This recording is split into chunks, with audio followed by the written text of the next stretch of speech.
The Bible is a history, but it is unlike any other history book available in any public library. The history of the Bible started with the creation of the earth and ends with the end of the world. No other history book has ever been published that covers such a broad range of events on planet Earth, partially because no one was present at the start to witness and document it, and therefore no one can write the beginning of our world. Authoritatively, we are the only folks in the world who know how it will all end. That is unique. The Lord did not reveal the future to His followers to satisfy their curiosity. It was to prepare them for the future so that they would not be surprised when it arrived, and that they would not misinterpret it. We'd be grateful that Jesus was so forthright in sharing what the future holds for us. People ask, are we in the end time? However, the Bible talks of the last days, and we have been in the last days for 2000 years. The last day started at Pentecost, where the first prophecy of the last days was fulfilled.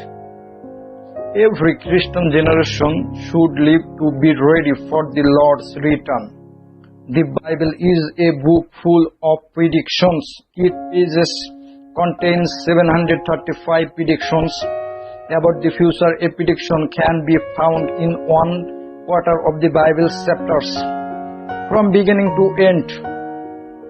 It is basically a prophetic text, though some books focus more on predictions than others. 596 of the 735 predictions have indeed occurred and have literally come true, according to the scripture prediction. So 81% of all Bible prophecies have already come true, and some of those prophecies were made centuries before the case. It does not take much confidence to believe that the remaining 19 will happen as well. That's a very high score. The Bible has proved 100 right for every prediction that could have been fulfilled by now. Of the rest, most of them are concerned with the actual return of Jesus and what follows after. How many of these predictions remain to come true before Jesus returns? The answer is about 20, and we are watching to see those happen first before we look for the Lord's return. Jesus told us to watch and pray.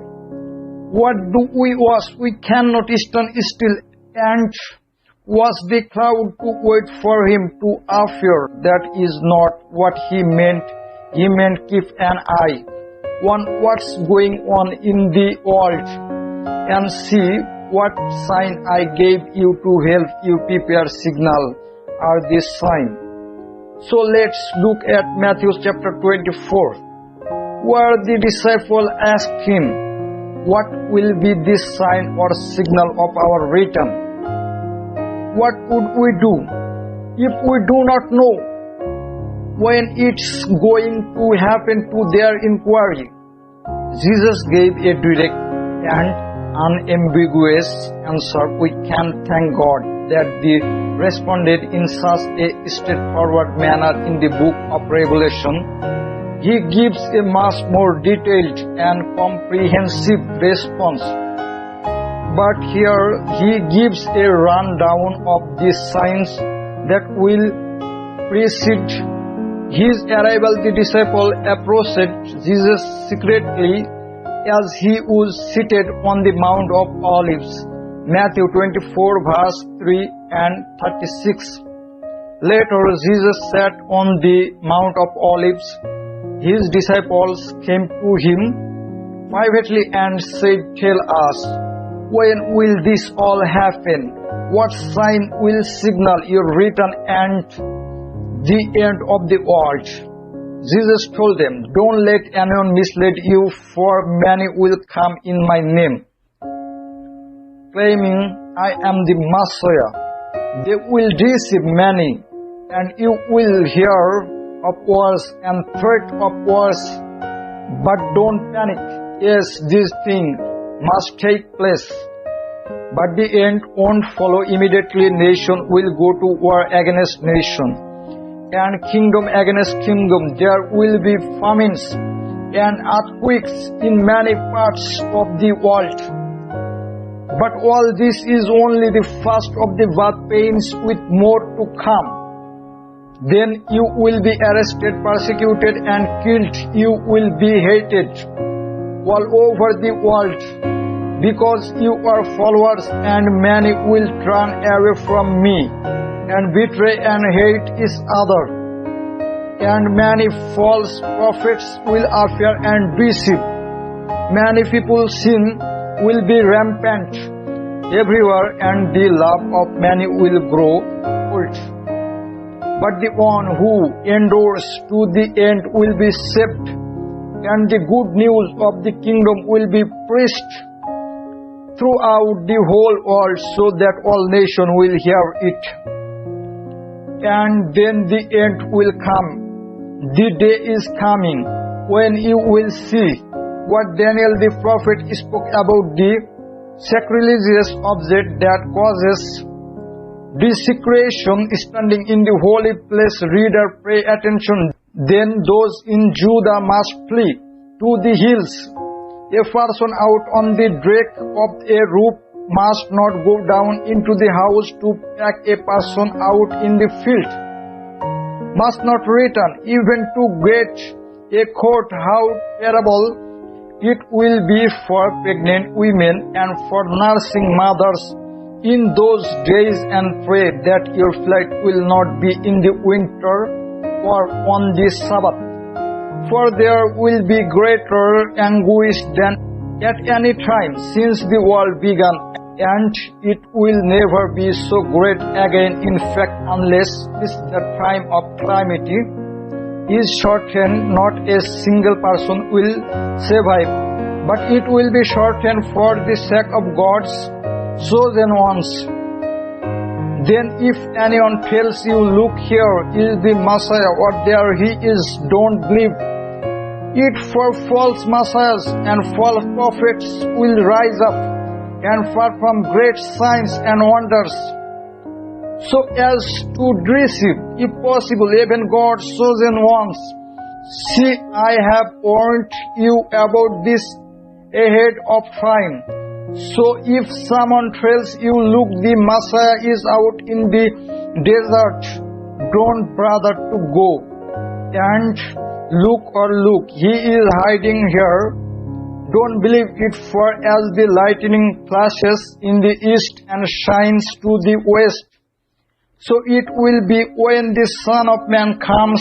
Just as the gathering of vultures shows there is a carcass nearby, so this sign indicates that the end is near. Immediately after the anguish of those days, the sun will be darkened, the moon will give no light, the stars will fall from the sky, and the power in the heavens will be shaken. And then at last, the sign that the Son of Man is coming will appear in the heavens, and there will be a deep mourning among all the people of the earth, and they will see the Son of Man coming on the clouds of heaven with power and great glory. And he will send out his angel with the mighty blast of a trumpet, and they will gather his chosen ones from all over the world, from the farthest end of the earth and heaven. Now, learn a lesson from the fig tree.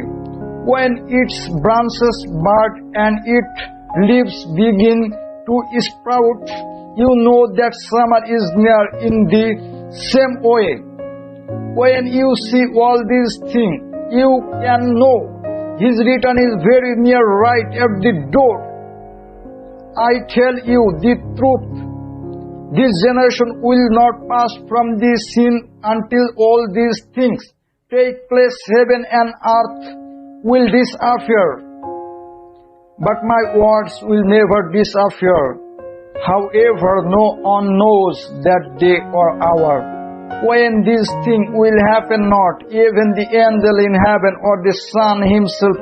Only the Father knows now. In that passage, she gave 4 distinct signs of his coming. So what exactly are these 4 signs he gave us? The first is clearly disasters in the world and dimensions. For example, wars, famines, and earthquakes. These are certainly happening, but they have been happening for over 2,000 years. They are getting more intense, so we certainly are in this first sign. There are already wars, rumors of wars, earthquake, and famine. Jesus says, "Don't be deceived." He says that again and again. While the way through, as we get nearer of the end, the danger is deception both inside and outside this church. In this case, he says from the false Christ, false messiahs, people who will take advantage of the turmoil of natural disaster to present themselves as savior. They are well-known example of people who pretend to be savior and lead people into desert location only to end in tragedy. However, there are many false Christ, false saviors who claim to be the promised deliverer from all our troubles. The more problems there are, the more false deliverers there would be. But as Jesus advises us, don't be alarmed, don't be worried. When you learn of a new war, a new tragedy, or a new famine breaking out, he said something astonishing. These are painful events, but they are not things of death.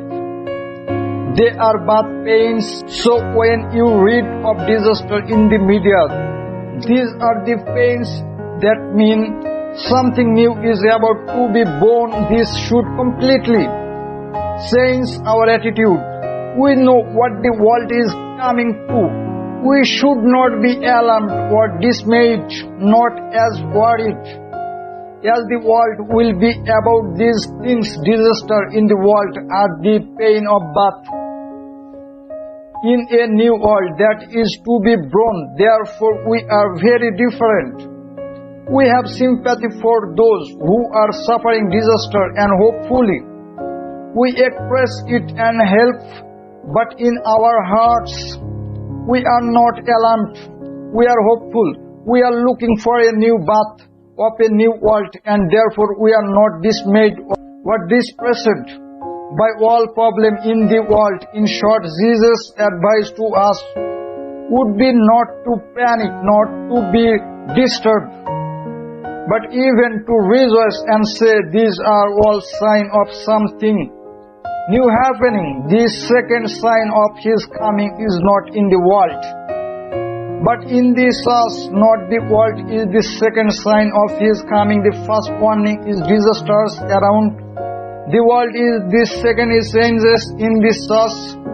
Just as he divided the first sign into 3 parts, war, earthquakes, and famines, he divided the second sign into 3 parts, all of which occur within this earth. The first is persecution, that we will be hated in every nation. The second aspect of this sign would be a significant reduction in the church's size. Most people's love will grow cold when the whole church is under strain. Many nominal Christians, if not all true Christians, would live under the burdens of universal persecution. Their love would grow cold. That's very distressing sign. The big surprise in the third part of this sign is that the gospel will be preached to every racial group. The third part of this sign is that the gospel will be proclaimed a smaller, purified church. would have a greater impact on the planet. That is exactly what Jesus is implying. False prophet can be a source of deceit in all of this. We are aware of the tracings of false prophets. When there is no peace, they trace peace rather than being a source of challenges. Their message is one of comfort. It's all right, it won't happen. They will say, oh, how Jesus' advice is to keep going. Don't give in to these false prophets. Whoever perseveres to the end will be saved. When the signal occurs, when all aspects of the church are despised by the world, that is Jesus' advice to all Christians. Why should that be? Yes, the answer is that wheat and tares grow together, and the closer they get to full maturity, the more tension there will be between them. So it's only natural that Christians will be under a lot of pressure. In the end, Christians are social misfits, so there would be hatred. The world does not belong to us. Our citizenship is in the heavenly realms. We are unique, and it is because of our uniquenesses that hate can arise. Since Jesus was so different from everyone else, he drew hate against himself. John 15 verse 19. If you were of the world, it would love you as its own. Instead, the world hates you. The world hates you because you are not of the world, but I have chosen you out of the world. It's not fun to be despised. Jesus quotes Daniel's prophecies, and there is a character in Daniel's prophecies who is referred to as the abomination of the desolation. Daniel mentioned it 3 times. What does it all mean? What the big deal? It's about a human being, a man who established himself in the very city of God, calls himself God, and refuses to accept anyone else will above his own, a tyrant whose arrival will have global ramification, but who will be centered in Jerusalem, the city of God, the holy place. Then Jesus says that the 4th sign of his coming will come immediately after that. So we shall know when he is coming. We shall be ready when that sign comes. There will be no danger of false prophets or false messiahs. There will be no deception. It will be too quick. What will happen is that all natural light will be switched off. The sun will go dark. The stars will fall. There are many predictions of this all the way through the Bible. Isaiah says, the heavens will be rolled up like a carpet. All the stars of heaven will be dissolved. The skies will be rolled up like a scroll, and all their stars will fall like withered leaves from the vine, like foliage from the fig tree. The natural light will be gone, leaving only artificial light to illuminate the earth. What is happening? What is going on? People may ask, this is it. Christian will exclaim, the sun, stars and moon stop shining right before they happen. God turns off the lights of heaven to prepare for the place of light from the lightning that will mark his return. Then he comes on the cloud back to the planet Earth, and we meet him. We are not meeting in a earthly stadium, because there isn't one large enough to accommodate such a large crowd. We will raise him in the air, and that's suffice. Isn't that a fantastic prospect? When you see all these things, you know he is at the gates, just about to walk through. He says, then Jesus gives a very simple statement about a fig tree. And this is where many Christians have gone astray. He says, now learn this lesson from the fig tree. As soon as its twigs grow tender and its leaves come out, you know that this summer is near. Jesus is telling us that when you notice all these events happen, you know that we are there now. That analogy of the fig tree is not an allegory. It is a straightforward analogy from everyday experiences, such as Jesus often presented in his teaching. You see the fig tree doing this. You say the summer is coming and it will come in the same style. When you notice these four signs, you know that summer is coming. Sadly, people have read it as an allegory. In closing our question for the day, what's worship song that has helped you feel closer